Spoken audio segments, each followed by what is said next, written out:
Have I Got News for You is back for another season. Roy Wood Jr., Amber Ruffin, and Michael Ian Black are finding the funny in the week's biggest stories. Have I Got News for You, Saturday at 9 on CNN, and stream next day on Max. Every Pokemon Episode Ever podcast is now on YouTube. Go on YouTube and search Every Pokemon Episode Ever podcast and click that subscribe button to never miss an episode.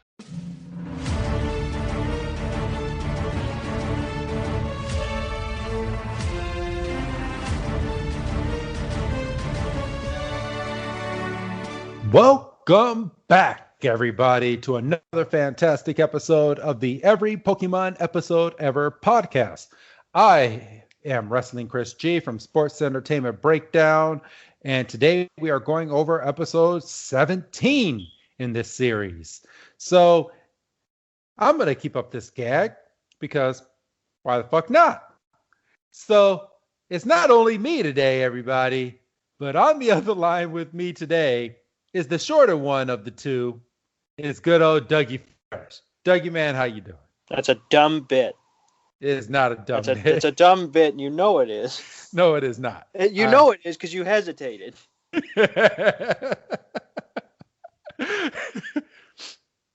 It's funny. see, I got you. You couldn't even keep a straight face. Yeah, I you win. don't know. You don't know what my face looks like. I could just be. I could be. You're a stone cold face right now. You're just laughing, just like. Yeah, and then he snaps back. Yep. So how you doing today, man? I'm good. I'm really excited to do this episode. I feel like I've said it for a couple weeks.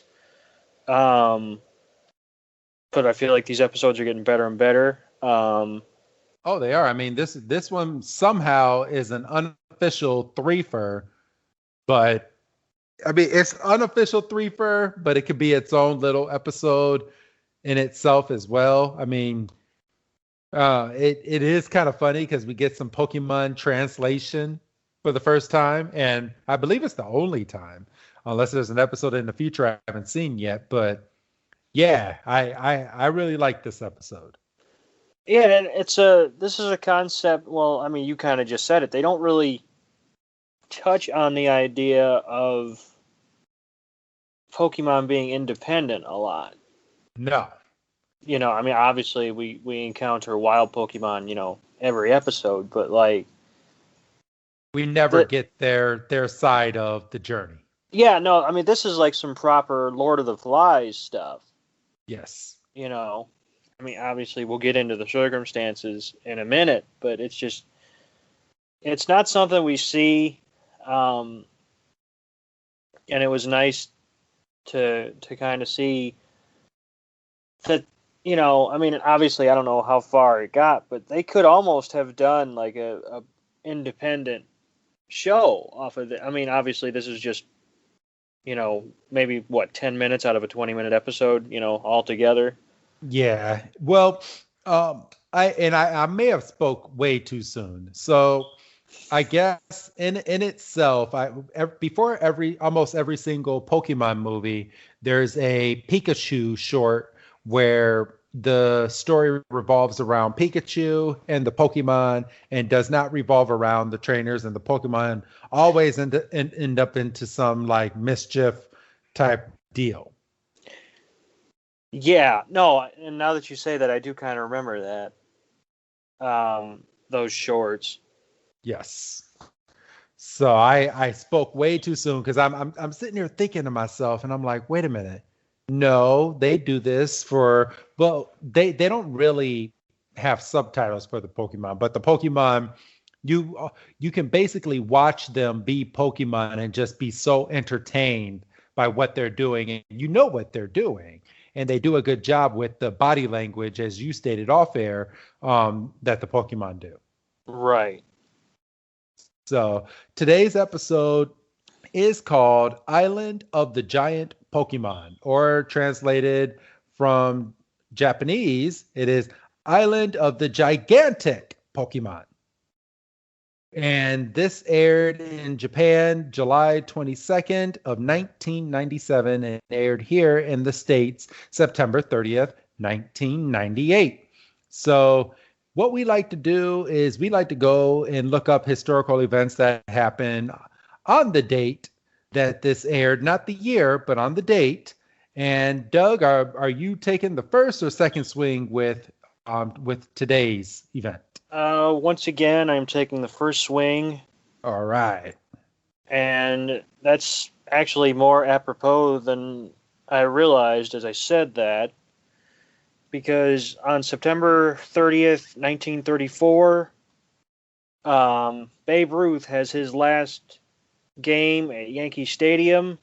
Oh, shit. Really? Yeah. Not a very memorable game. He goes 0 for 3. So not exactly, like hitting a walk-off home run on the bottom of the ninth.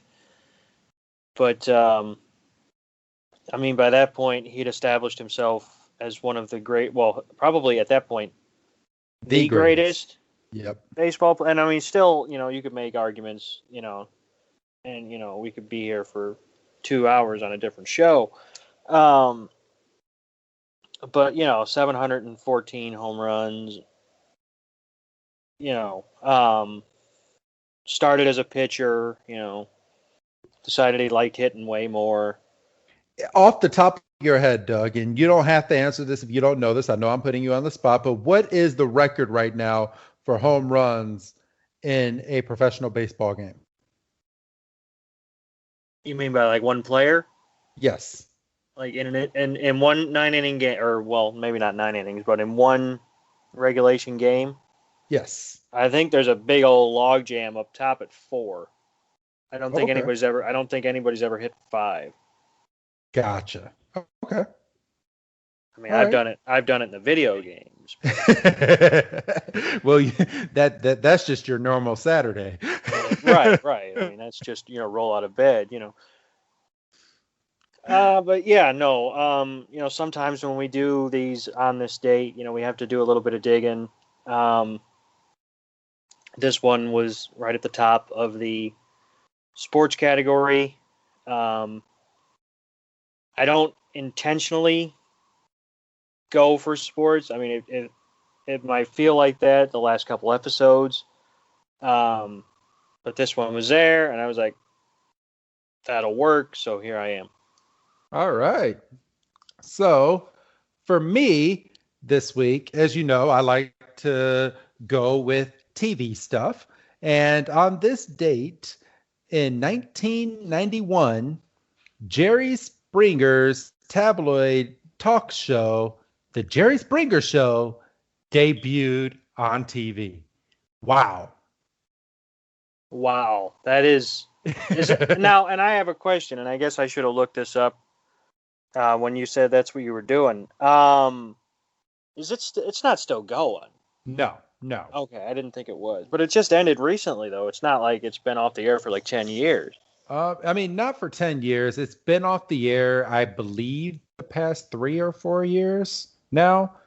Jerry Springer looks really, really old. He actually has a TikTok, and I saw him TikToking a couple months ago during the pandemic, and he looks really, really old now.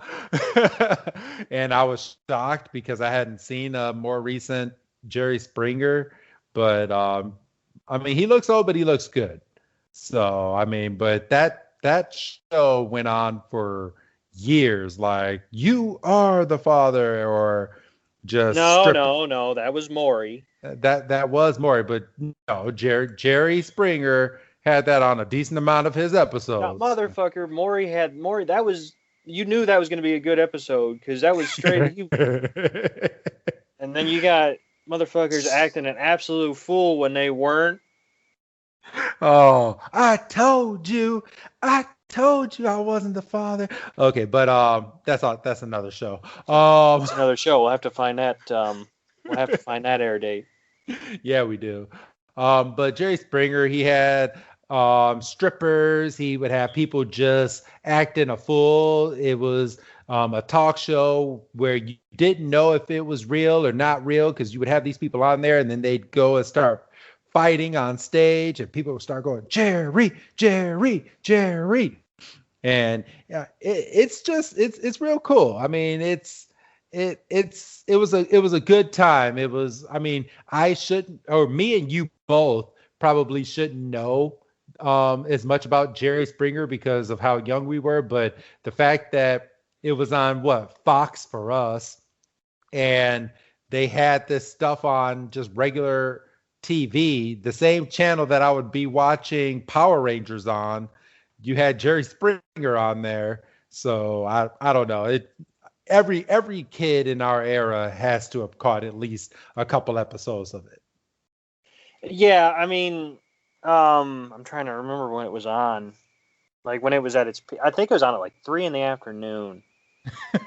I don't know why I remember that, but like Fox had a really kind of I could almost schedule. I could if I really wanted to sit down, I could probably get through till I could probably start at like 2 p.m.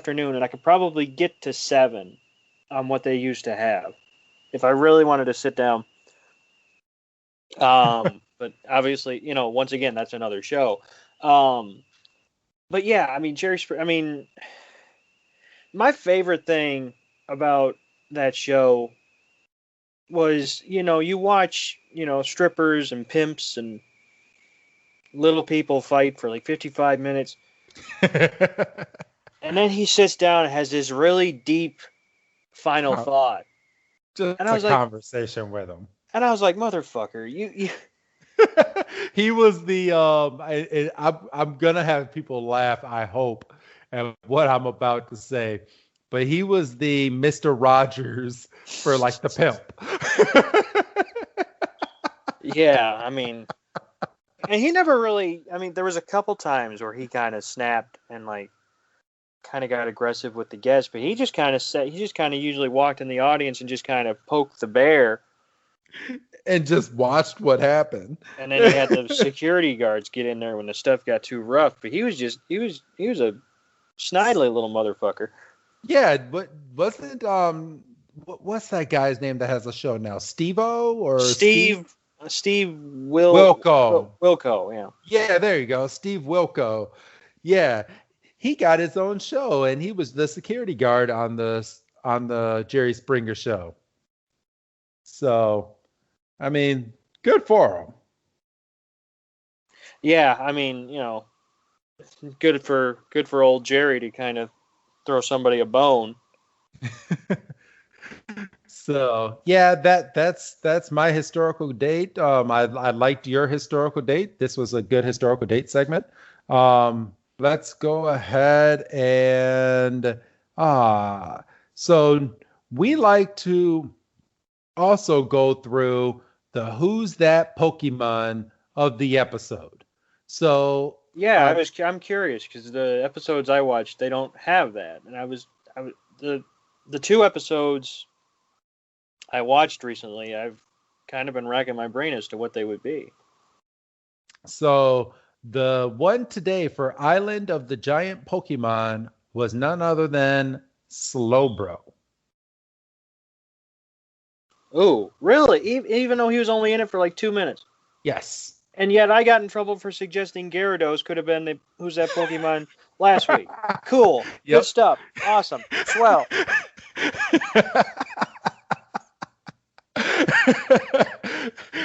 Feeling a little salty there, Doug? No, not at all. Not even a little bit. Move on. Yes, Slowbro is the Who's That Pokemon of this episode. And then here we're going to start diving into what you all are here for, the review or recap or the talk through or just us poking fun at what's about to happen in this episode. I get it. Poking fun. Yes. Get it?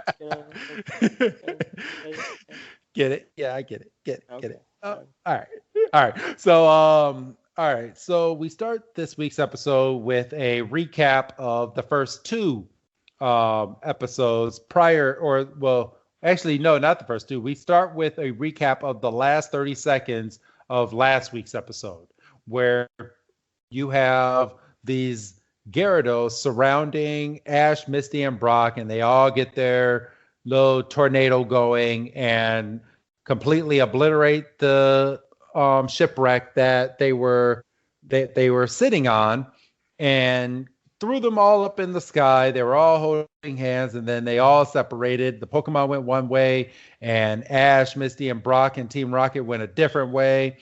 And that's where we start on today's episode. Yeah, and see, this is why I honestly think that this could have been like the last part of the Saint Anne trilogy. Because if you just watched this episode in isolation and you had something mess up with your VCR or whatever, and you didn't catch, last week's episode, Shipwreck and the Battle on the Saint Anne, or I might have got the order mixed up, you're going, where the hell is this tornado coming from? Because they pick right up. Yes. So they pick right up, and I'm gonna and normally I don't do it this soon, but I'm gonna have a freeze frame. Okay. Yeah. So do you have the episode up on your end, Doug? Okay.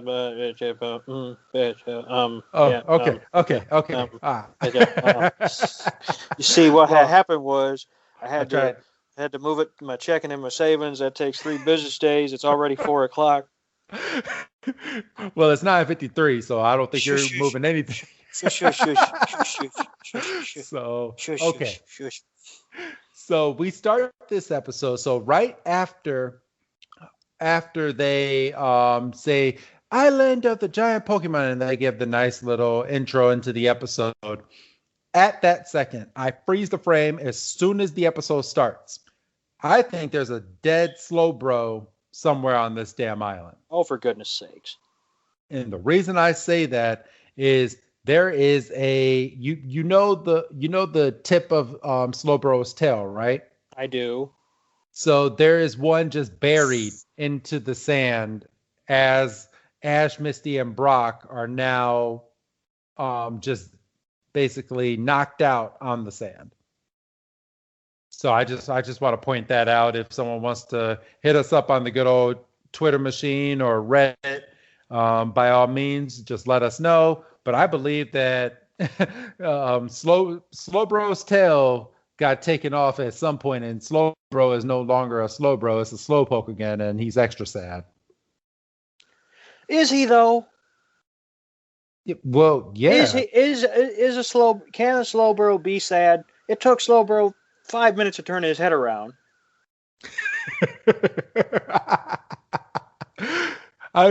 Well, the fact that we find out not even Pikachu can talk to a Slowbro because Slowbro just has no emotions. It seems like it's just funny. But I mean, we find out later on in the series that a Slowpoke can actually be very fast, and a Slowpoke can actually be fairly witty. That's the word. He can actually be pretty witty going forward, because I mean, I saw the King's Rock episode where he turned into a Slow King, and that Slowbro was just extra fast and happy. Well, yeah, he evolved, Well, yeah. You get that post-evolution energy. Well, Slowbro didn't get that at the end of this one, but okay, we'll get into that. So we start this week's episode.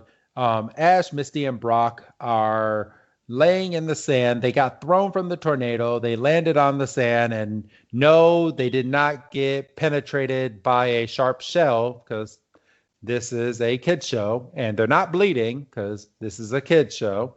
But they are. Yeah, tell me that next week. Oh, I can't wait to do that. Yeah, it is a kid's show. But Ash wakes in the up. Morning. It's a kid's show. I've watched anyway. That's for next week. So we start with them all laid out, and then Ash is the first to wake up. And he looks over at Misty and Brock, and he's kind of baffled. I mean, he thinks that Misty and Brock might be dead. He shakes them awake, and he's screaming at them. So, and Brock is like, "How did we survive that cyclone?" And your answer is as good as mine, because Doug, how the hell did they survive that cyclone? Because it's a kid's show. So, and he looks down. Oh, I'm sorry. That's how it's a kid's show. And then he's looking around. He's like, "Where's Pikachu?" And then he looks down at his belt, and he only has 2 Pokemon on his belt. All the rest of his Pokemon went flying as well. So Pokeballs. You're trying to be slick. I hear you. Flying. And the only 2 Pokemon he has left on his belt are Butterfree and Pidgeotto. I got you. Yes.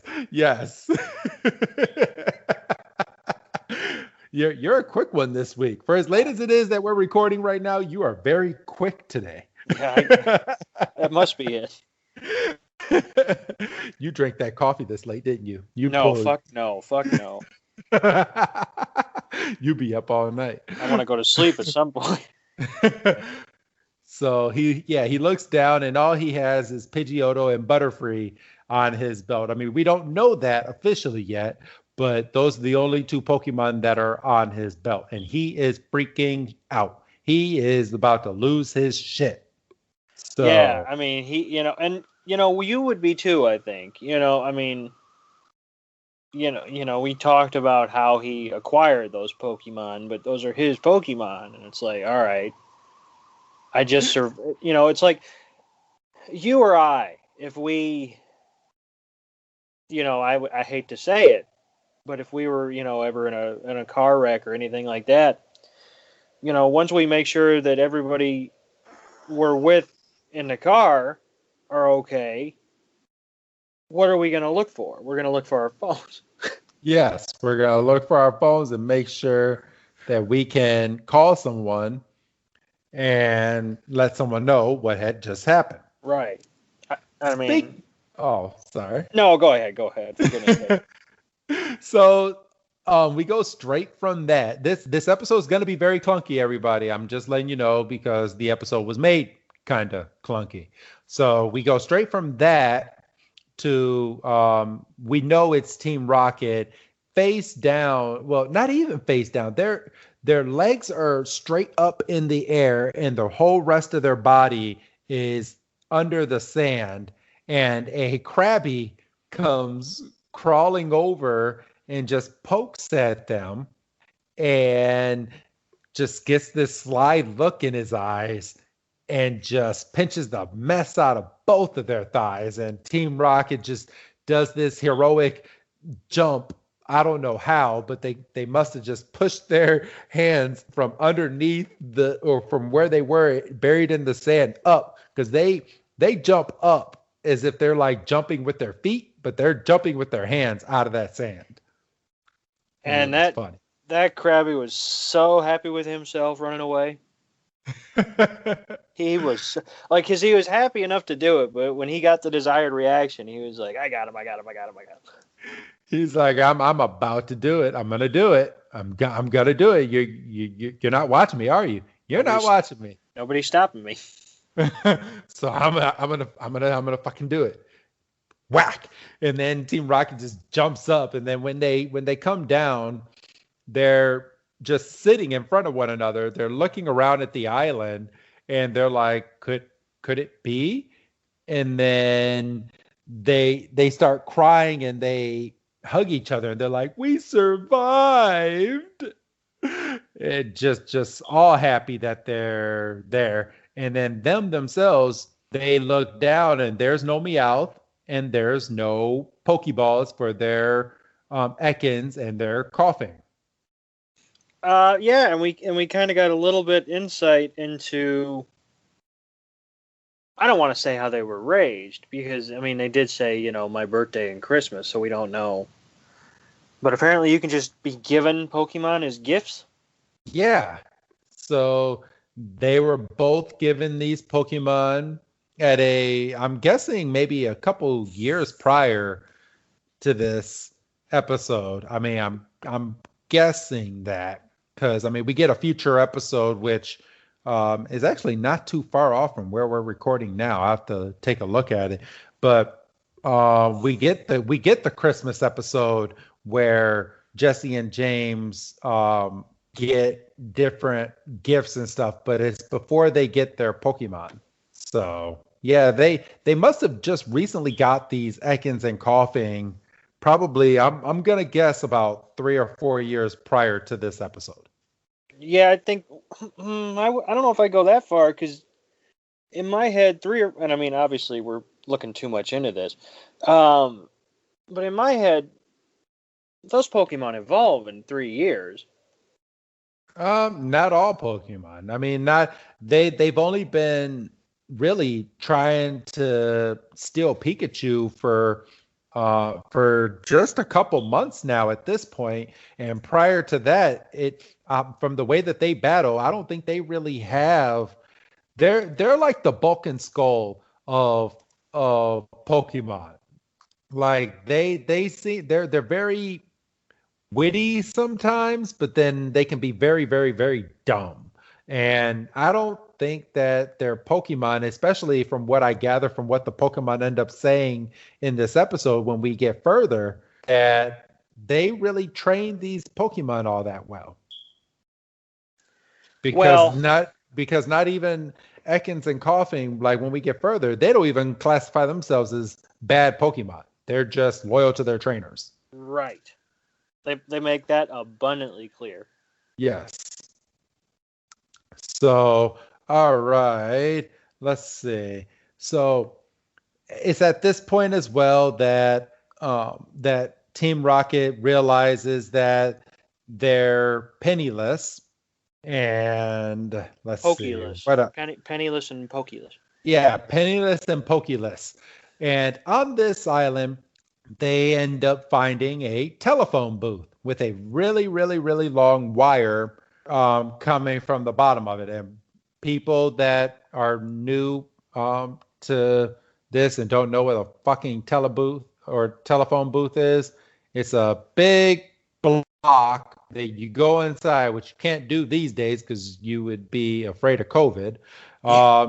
You open this door, you go inside, there's a big old book on the inside, and it has every single person's phone number that's in the United States of America in alphabetical order. And you find the person that you're calling, you put money into this machine, and you have a whopping about 5 minutes to talk to this person. And if that person hangs up or if the phone call disconnects or anything, you lose your money. Well, you get some of it back. If it ends early.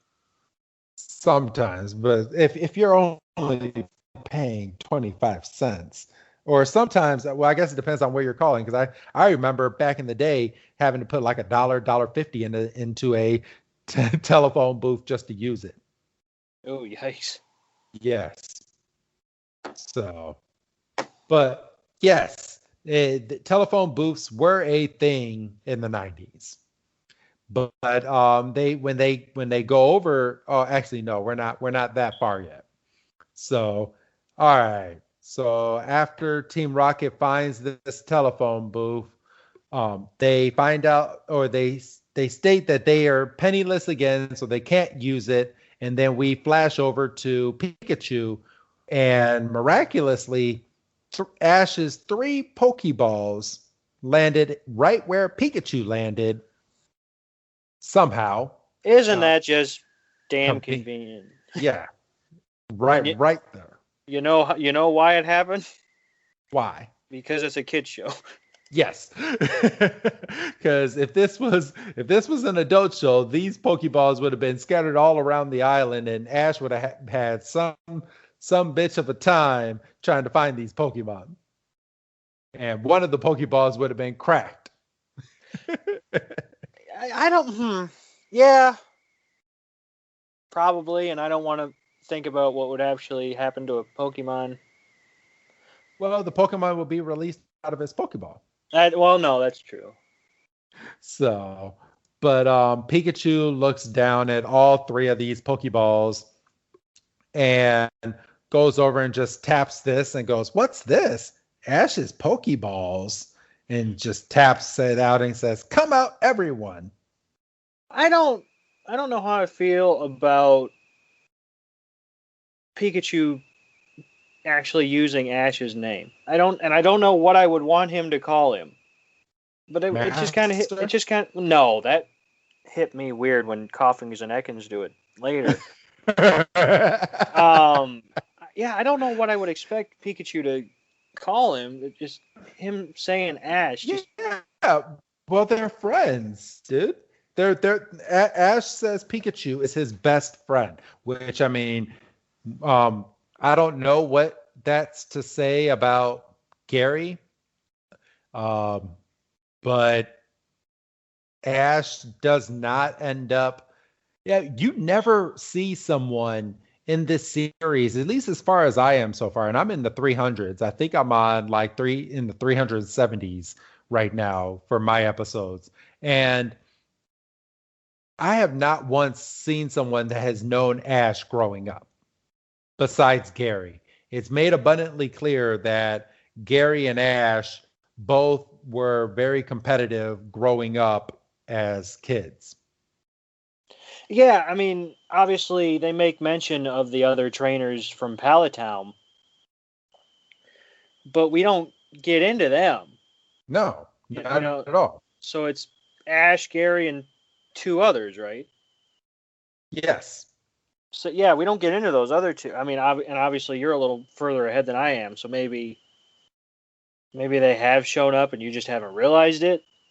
I have speculations as to who these other trainers are. There are things that happen within the series that make you think that these trainers might have come through, and I don't know, like the kid that abandoned his Charmander. I fully believe that guy got his Pokemon from Professor Oak. I think he got that Charmander from Professor Oak. I don't know why. That's just what I firmly believe. So you think that Australian fellow was from Palatown? Yeah. Because I mean, I don't know. I mean, there's no other way to really within the Kanto region. I can't think of anything else where Ash could get a Charizard unless I mean he got it from I couldn't even say, because there's an episode where it's basically like an island of Charizards, right? But I don't think that this guy even got that far. So, and he seemed pretty young in that episode that we reviewed. I don't know. Like I in my heart think that he was the one that had the Charmander, and the only one that we don't know was accounted for was the Bulbasaur. Right. Because Gary got the Squirtle. Right. Which we don't actually know. We only know because we were curious and we looked it up. Yes. I mean, and it is confirmed, but like in the show, and if you're watching along with us, well, I mean, you know it now because you heard us say it, but as a kid, and pardon me, you don't know it. No, I mean, it does get confirmed in an episode when they're battling in one of the Pokemon leagues, because Gary's Squirtle has evolved all the way up into a Blastoise. Yeah. Yes, and he's using it, and that Blastoise is some bitch. I'll just let you know that. But all right, but yeah, Pikachu releases all of these Pokemon, and I don't know how I feel about this, because if your Pokemon is inside of the Pokeball and you shake the Pokeball, does your Pokemon really get dizzy? Because all these Pokemon come out of the Pokeball and they're like all like gassed out. Squirtle's rubbing his head. Charmander's breathing really hard. Like I don't know. I mean, they all look just beaten from that that tornado that they were in, and Pikachu's like, "Are you all okay?" And like you said, Charmander and Squirtle are kind of shit. Bulbasaur kind of no sells it. Yeah. I was like, all right, Bulbasaur, we get it. You're hard. We get it.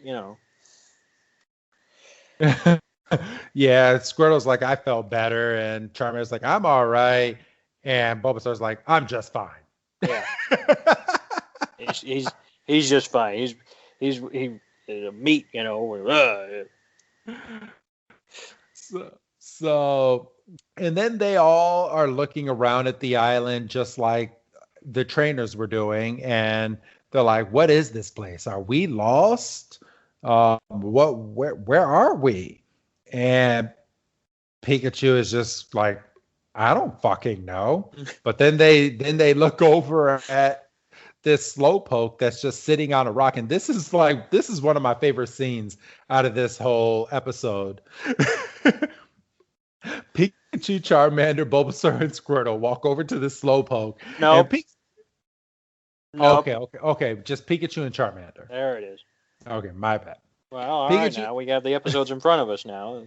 Pikachu and Charmander walk over to this slowpoke, and Pikachu's just like, "Hello."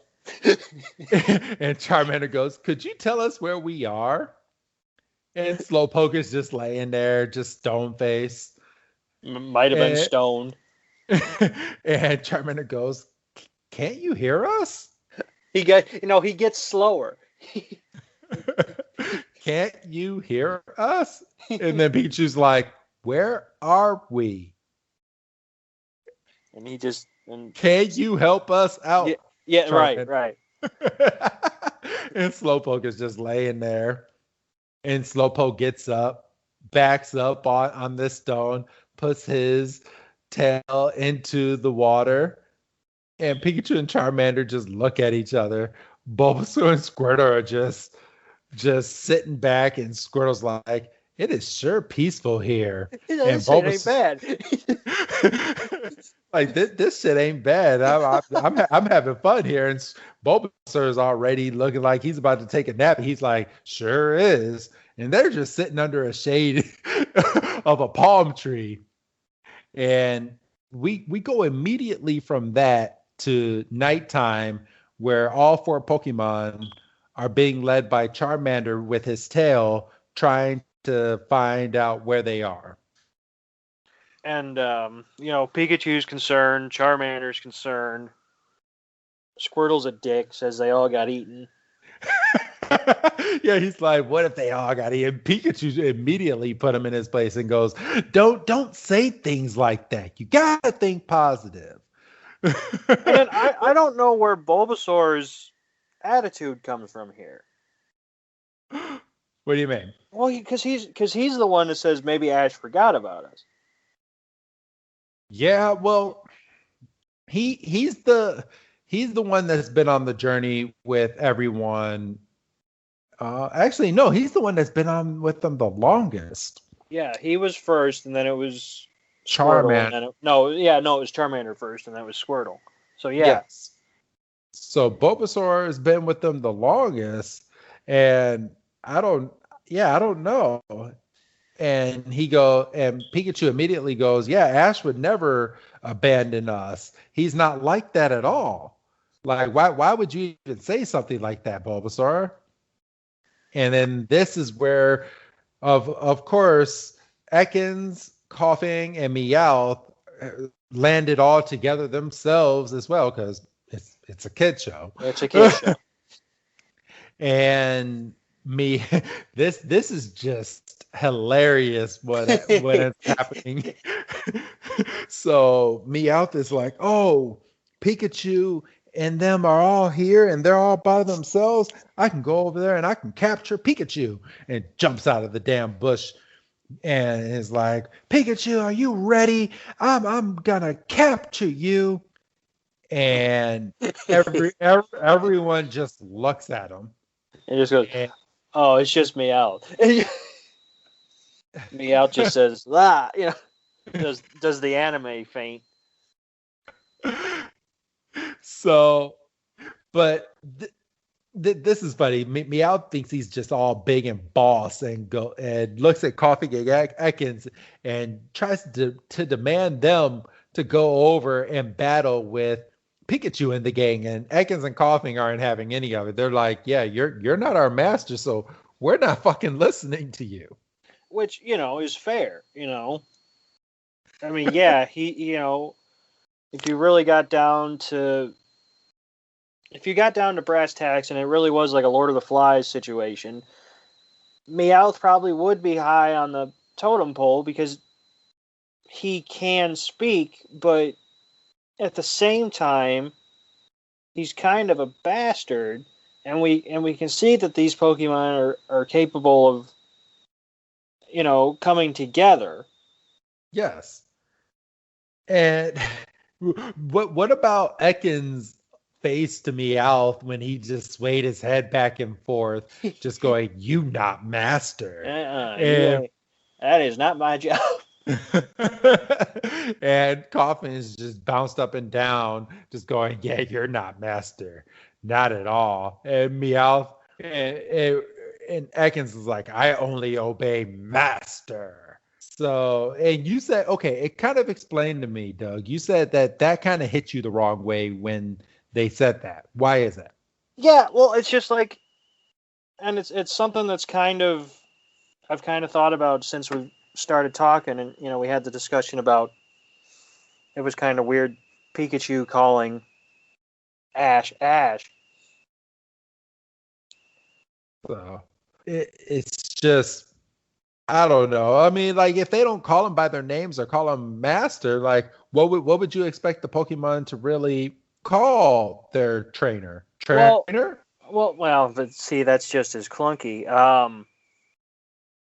It's just kind of weird, I guess. Now I'm kind of flipping because it's like, why aren't? Because obviously, Coughing and Ekans are familiar with Jesse and James' face. So why wouldn't they know their names? True. So, but yeah, they're like, master is master, and you're not master. So we are only going to obey our master. And that's when Meowth turns around. Pikachu gets a big dick swinging and goes, "Yeah, so Meowth, are you sure that you really want to fight all of us all by yourself?" And we kind of cut from that to a big dinner that all the Pokemon are having. And Meowth is like, "Aren't you going to give me some of the food?" Squirtle looks over and goes, "Are you gonna apologize for what you said?" And Meowth goes, "I never apologize. I'm not apologizing." And Meowth just looks over, Squirtle looks over and just goes, "Okay, well, no food for you." And then they all just continue to eat. He eats that apple, core and everything. Yes. That's not good for you. I mean, it could be. It's not. It's not, but I mean, it could be. 10 minutes. It's not. It could be 10. So, all right. But we actually get a deep conversation going. I'm not going to go over every last bit of the conversation, but we get a scared moment from these Pokemon when these Pokemon think that they might have been abandoned by their trainer. Yeah, because Bulbasaur is still on the abandoned tip, and he gets it in everybody's except for Pikachu. Pikachu's absolutely not, and obviously Charmander's. It's not going to take much to sway him because motherfucker almost died on a rock. Yeah. And it was established that the Squirtle were abandoned and they formed together. But Bulbasaur was wild, wasn't he? No, not on this part. So it's at this point they're all talking, and then a big, huge Rhydon appears while they're eating and has red eyes and all, and just goes ah and just stomps. And this Rhydon is like 12 times the size of a regular Rhydon. Just all sorts of just big. Just big old son of a gun. Massive. So, and all these Pokemon at that point just start running, and Meowth is still tied to the damn tree. And they all just run past Meowth, and basically they're like, yeah, fuck you.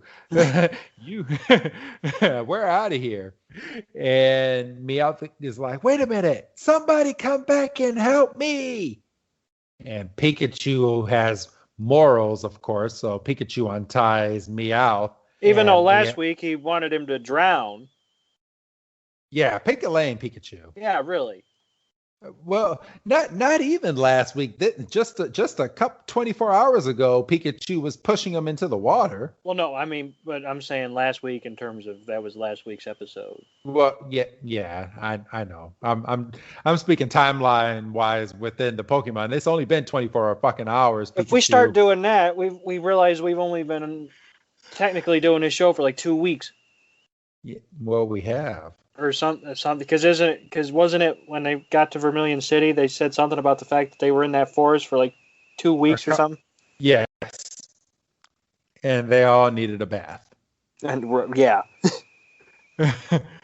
So, but Meowth is utterly surprised that Pikachu helped him, and then just gets all cocky and goes, I could have just helped myself.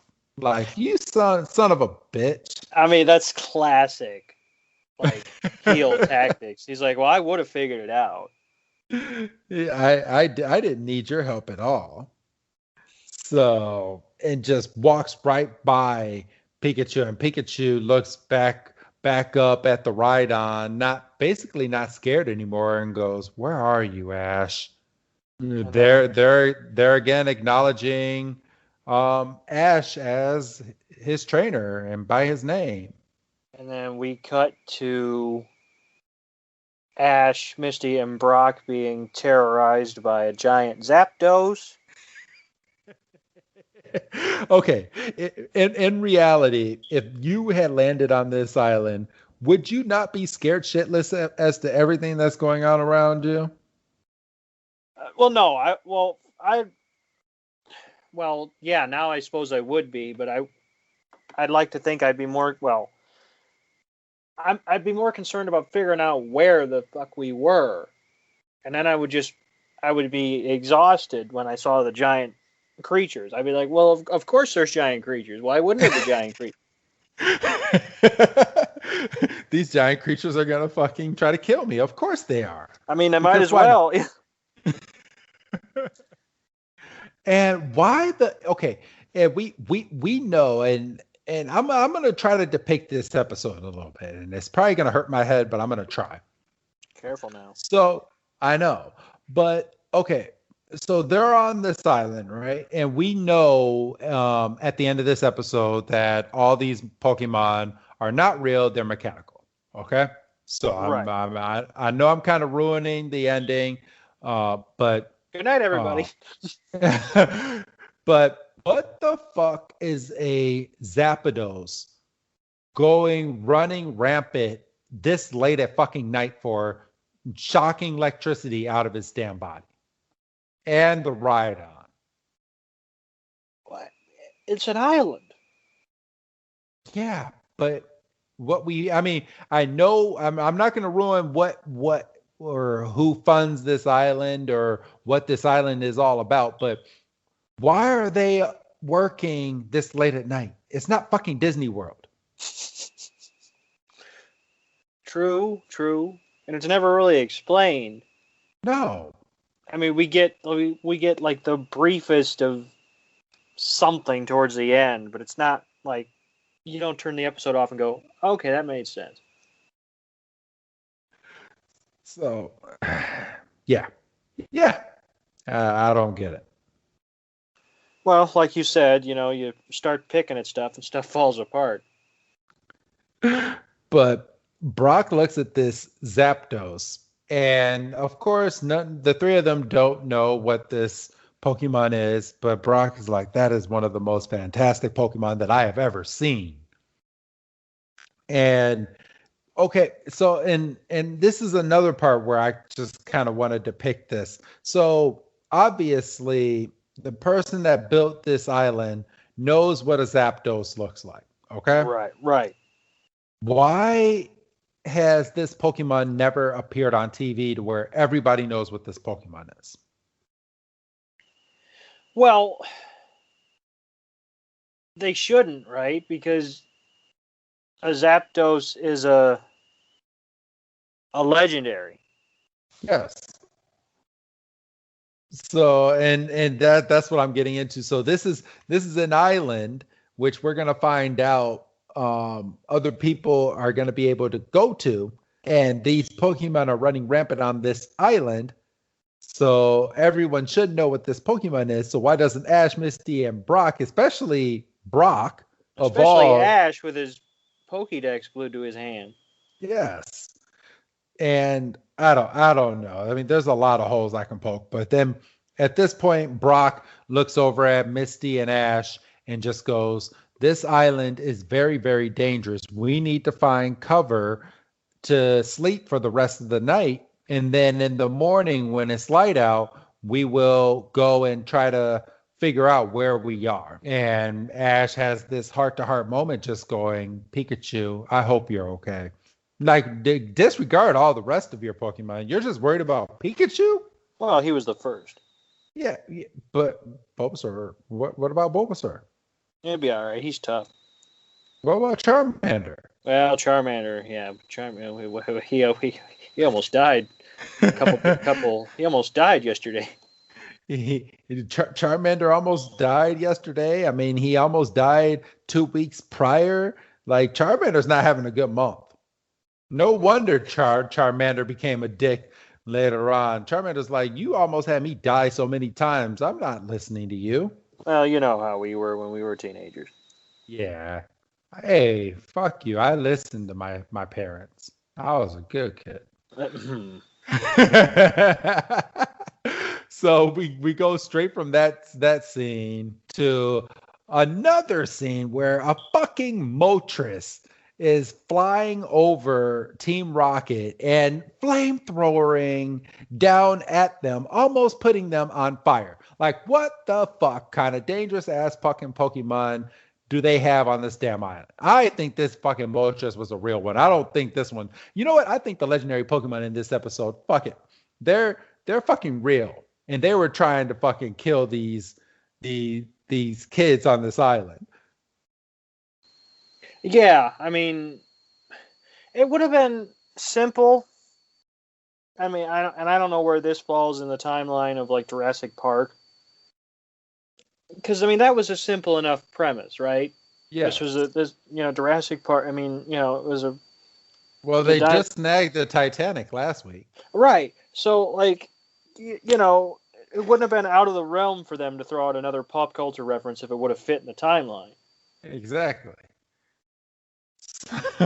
So yeah, their Team Rocket's getting chased by the Moltres, and then they run and smack dab in the middle, just because they were looking behind them, into a sign that says "Keep out," and Moltres just flies over them and just keeps going. Right. Let's see. I gotta catch up with the.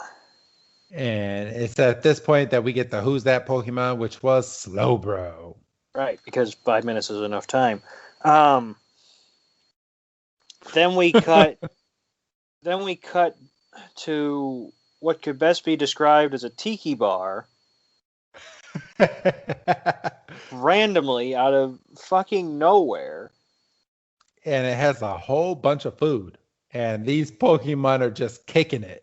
I mean, they're sad because Ekans and Coughing are sad because they miss their trainers. Pikachu's playing the therapist and trying to console them. Charmander is just eating his food. Bulbasaur looks like he's been drinking a lot because he's trying to fight with Squirtle. Meowth is passed out on the table. This is a this is a great ass scene. This is a Saturday night, boy. And then you have a damn Slowbro in the back. There we go. There's a fucking Slowbro.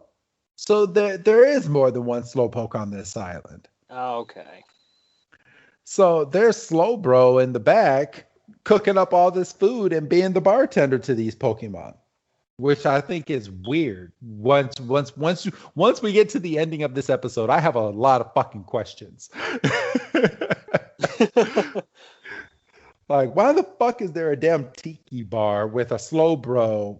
I don't know. We'll get there. But yeah, it's just a random moment, and there's no dialogue going on between all of the Pokemon. It's just a tiki bar. We fade away to black, and then we wake up and all the Pokemon are just laying on top of each other, like surrounded by Ekans. Yeah, they're a big old pile. Pikachu wakes up first.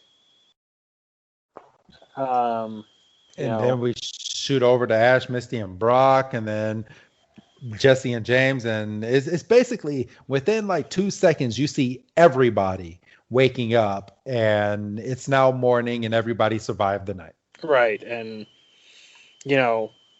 our heroes are back on the search for the missing Pokemon. Jesse and James book it for the phone booth. Oh my God. I cannot, when what's about to happen, I cannot believe that Team Rocket did this. Oh my God. And it was Jesse that did it. Yeah. Like, she's supposed to be the brains. Oh man. So they go into this phone booth, and then they're calling Giovanni, their boss, by collect. So first off, it's early as hell. I'm guessing it's like 5 or 6 o'clock in the morning because sun's just now coming up. Right. And they're calling their boss collect. And as they're calling the boss collect, he wakes up and tell them, Doug, what Jesse says that they need to do during this phone call. Well, they need to do the intro. And they have a tape recorder in their pocket, and they play the music in the background, which was just the funniest part to this damn episode. One of the funniest.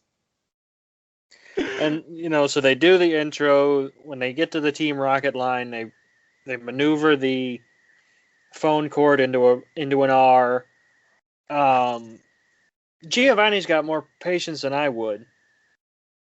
He listened to this whole thing. Yeah, I would have. As soon as the music started, I would have hung up on him. He said, "If you ever wake me up like this in the morning ever again, you are fired." It just hangs up the phone on them. just hilarious. So at this point, Jesse gets the bright idea to take the telephone cord that we saw about 10 minutes ago in this episode and start pulling it. And then if they pull it enough, they will find civilization. So. Yeah, and James has a legitimate question that doesn't get really acknowledged. He goes, "Where's this going?" And Jessie doesn't have an answer to that. She just says, it'll be to civilization. It'll go all the way down to the phone company. It'll go down to the phone company. Across the ocean and everything. I mean, fuck it. I mean, they can't drown. They're in a phone booth. Yeah, it'll float. They'll be all right. I kind of wonder if a phone booth would float in the ocean. I'll bet you if we did some digging, I'll bet you Mythbusters did something like that. You think so? I would have. I'm almost certain. They've done something with phone booths. Well, yeah, they put a bomb in it and they blew it up. So we go straight from that scene back over to all the Pokemon, and all the Pokemon are calling for their masters. Pikachu's calling for Pikachu, Squirtle, and Bulbasaur, and Pikachu, Squirtle, Bulbasaur, and Charmander are all calling for Ash, and Atkins and Coughing are calling for Master. Yeah. Let's see. Yeah. So the Pokemon, they're all, yeah, like you said, they're walking, and it's a real quick cut because the Pokemon are walking. Our heroes are calling for the Pokemon. They're calling for everybody now, so calm down. He's not just calling for Pikachu. Yes. And then Team Rocket are dragging the phone booth across the beach. And they see a Pikachu. And they say, well, that idiot's coming right for us. Oh, let's get out and catch it. And, they get out and they've got the phone wire, because they're going to strangle this Pikachu. Yeah. And a lot of things, like, and it's a reoccurring thing, but a lot of things within the first season where you kind of like look at it with one eye and you're like, did that really just happen on this kids show? Yeah. You're really gonna strangle a Pikachu to capture it? Like, yeah. Well, now to be fair, now they don't have their Pokemon. They can't battle it. So remember Ash? He got a stick. He got a stick, and he threw a rock at his Spearow. Yes. So Team Rocket was gonna kill Pikachu and give it to Giovanni, and then get fired and never see the light of day again. I would love to know what Giovanni would do if Team Rocket saw them face to face, like at some point later in the season, because Team Rocket never sees Giovanni face to face. He's always over the phone. Oh, that's right. Like they're never in the same building at all. Well, but he's the big boss. He is the big boss. But at this point, yeah, Pikachu comes over to them, and Pikachu crosses them, and Pikachu is about maybe 100 times the size of its normal self, and just scares the living shit out of Jesse and James. Kills that phone booth. They think it's a mirage. Like they honestly think that it's so hot there that they're looking at a mirage of a Pikachu because they want Pikachu so bad. And then we cut to our heroes diving out of the way of a giant Charizard, which is the shot from the intro. Yes, a lot of scenes from this episode is actually in the intro, which I think is pretty funny. Like a lot of scenes. Yeah, it's kind of weird because, this is the 17th episode, so they're kind of digging. I think they had, obviously it paid off, but, they must have had some high hopes for this show if they're going, it'll be around in 17 episodes. This will make sense when they get to it. Yeah, well, I believe that they were when it finally came out here, and actually, I'm gonna do. Yeah, that's right. We were behind the 8 ball in North America. Yeah, I'm gonna, because this Pokemon had, let's see, 52 episodes before the movie. So, let's see, 1998. Yeah. By the time Pokemon aired here in the States, they were already done with season 1 in Japan. Okay. Because Misty actually already had her Togepi. Let's see. So the movie it says to watch the movie right after episode 52, so that's what I'm gonna go off of. So looking at this, episode 52 aired July 16th, 1998, and Pokemon premiered September 8th of 1998 here in the States. So yeah, they're already past the first movie, the first season. They're far. And I guess it must have taken quite a long time to finally catch up here in the States, because as of right now, I think we're only behind like 20 episodes now. Well, damn. Yeah. So we've caught up quite a bit to the Japanese. I want to get to the point where we will have episodes. Well, if they keep up this Netflix deal, I don't think they'll have much of an issue, as long as they can get it dubbed over. But I want to get to the point where, just like I'm a big fan of Dragon Ball and Dragon Ball Z and all of those series. They're on Dragon Ball Super now, but they're at the point now here in the States that 24 hours after it airs in Japan, it airs here in English. Oh, shit. Yeah. So we're that close within episodes. So I love it. Love it. So we cut back to the Pokemon, and they've encountered a giant Blastoise. And because Ash can't be there with his Pokédex, Meowth has to go, well, that's a Blastoise. That's the final evolved form of a Squirtle. And Pikachu says, go ask him for directions. And Squirtle's like, all right, I mean, I'll try. He pops out of the bush and goes, my man. Nice weather, isn't it? And they all faint. I mean, that's good. Now, okay. These mechanical Pokemon must be able to hear. Like they must have some type of fucking technology inside of it, because Squirtle talks to this Blastoise in fucking Pokemon speech. And as soon as he talks to Blastoise turns around and aims his guns right at Squirtle. And Squirtle's basically like, oh shit, is what I think about to happen. And Blastoise does Hydro Pump at these Pokemon. And they run. And then they encounter a big Venusaur, and they ask Bulbasaur to.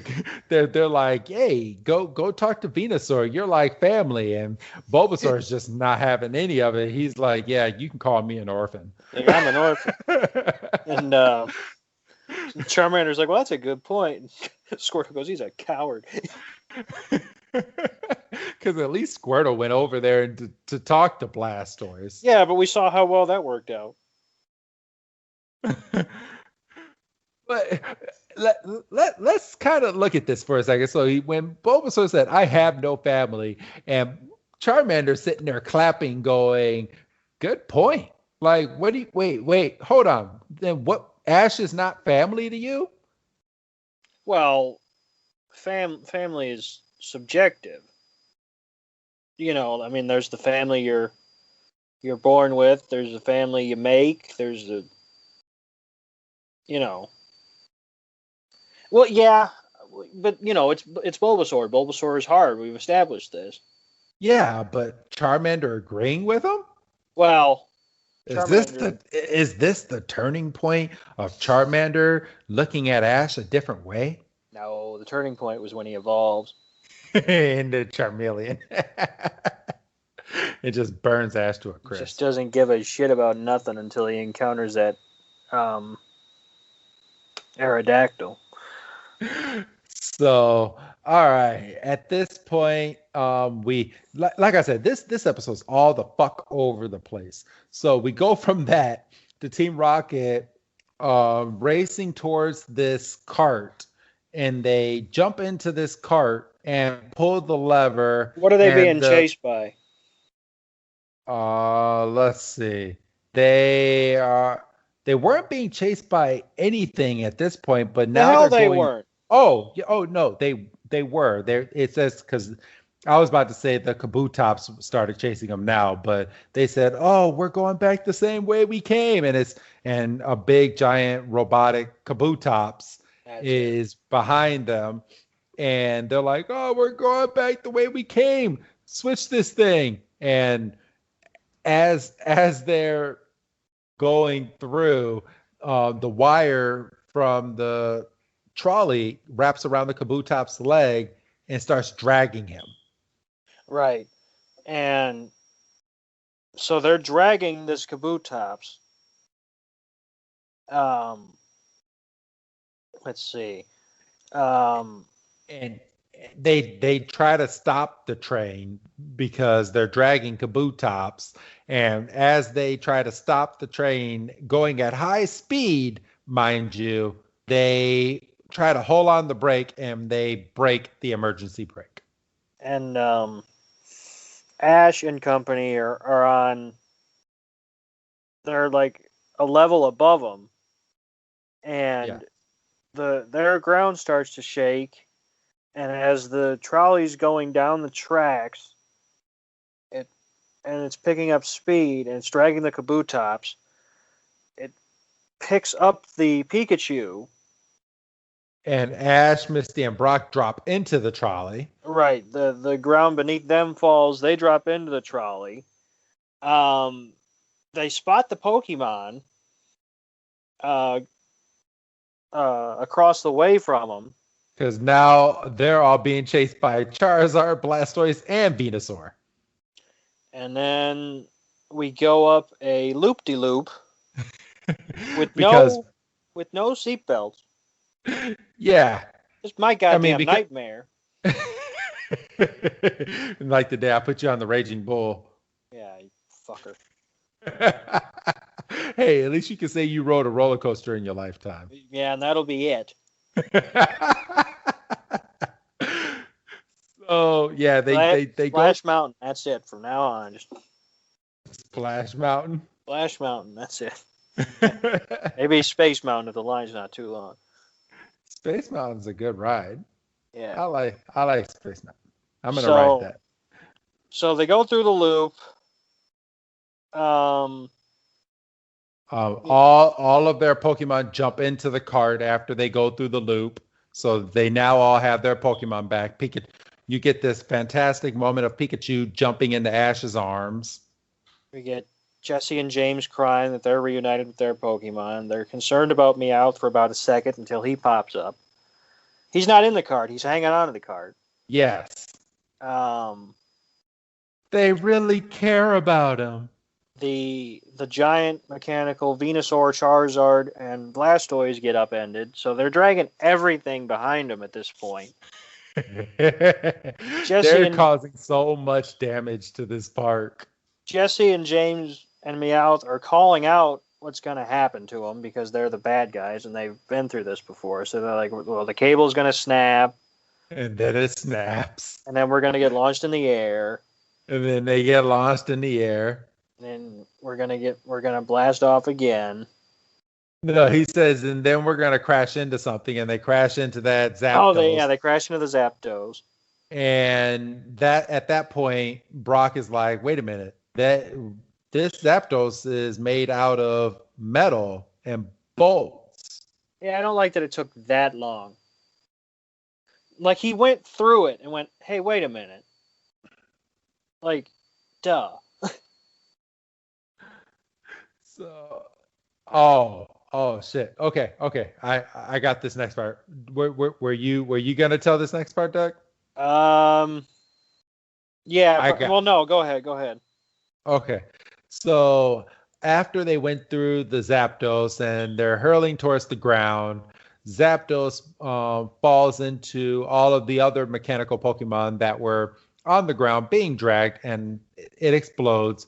And then we go straight from that to what sounds like a tourist guide inside of a boat that's in the shape of a Gyarados, going, and if you look over to your right, you will see, and then she just stops and then goes, well, this park is closed for due to temporary. What does she actually say? She goes. Let me see. Oh, we apologize, everyone, but our giant Pokemon are temporarily unavailable at this time. And then she calls Giovanni, who we end up finding out he's the one that is sponsoring this park. He purchased this park, and he gets the bad news that everything has been destroyed within this park. And he goes, I spent millions on creating this park. And that's basically the end of the episode until we get to Ash, Misty, and Brock getting to their next stop at did they call it Acapulco? I think so. I mean, I don't have the volume going, but I think so. Let me see. No, no. Corna Vista. Porta Vista, yeah. Yeah. So they walk over to this beach basically, and it's Porta Vista, and they start running towards the beach, and that is the end of this week's episode. And we're actually going to pick right back up after this episode, straight into our next episode, which is called Beauty and the Beach, which is our very, very first banned episode that did not air until 2 years after this. This episode aired, and they considered it a lost episode, and they did a lot of editing to take out the adult themes that were in that episode. And it should have stayed lost. Yeah.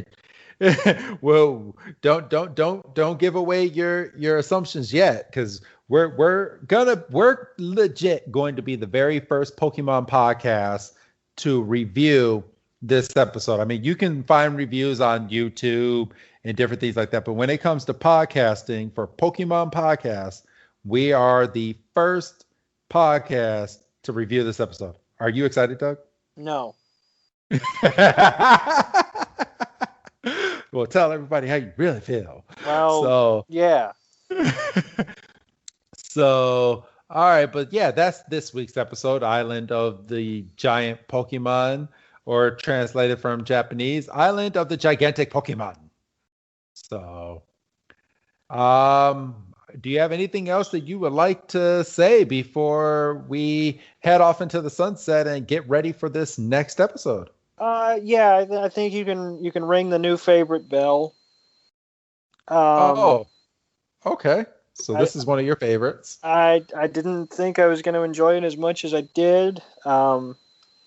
Maybe it was because I didn't exactly remember the episode, and then that's always good when you don't remember and you just look back on it and you're like, well, damn, this was a good episode. I was like, oh, this is the one where they're independent and we actually get some dialogue that they have to do subtitles for. I was like, oh shit.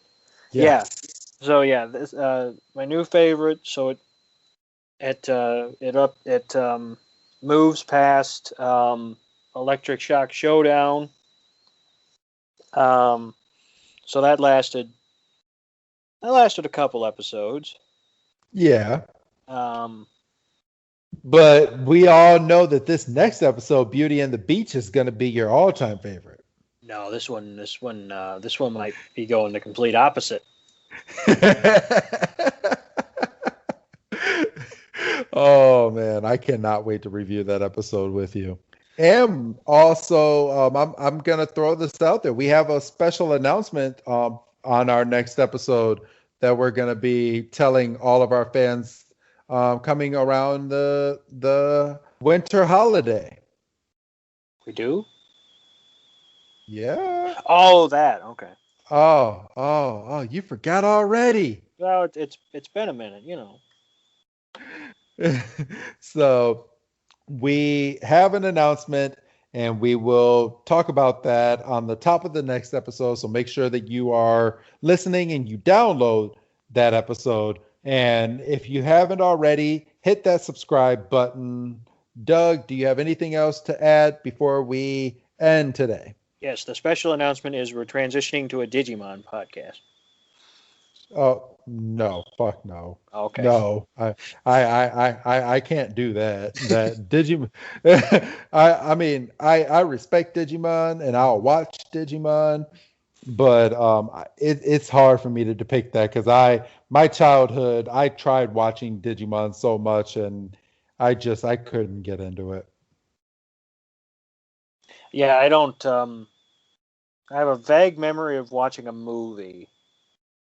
Yeah, I went to the movies to watch it too, and kind of wish I didn't, but it is what it is. Well, yeah, I mean, at this point. So, all right. Well then, say your goodbye, Doug. Goodbye, Doug. And this is Wrestling Chris G signing out and telling everybody listen to next week's episode. Or don't. Because shut up, Doug. You gotta hype it up. I really don't want to talk about this episode. So this is my Clefairy. Yeah, this is your Clefairy episode. I can tell already. So, and we're going to be done with this episode real quick because there's not much that happens in it. But that's the problem. So everybody listen to next week's episode. Go ahead and hit that download button because it's the very first banned episode in the US that was banned for 2 years. 2 years before they can get some good editing around. So I know. So all right, everybody. Beauty and the Beach is next week. Have a good night and sayonara.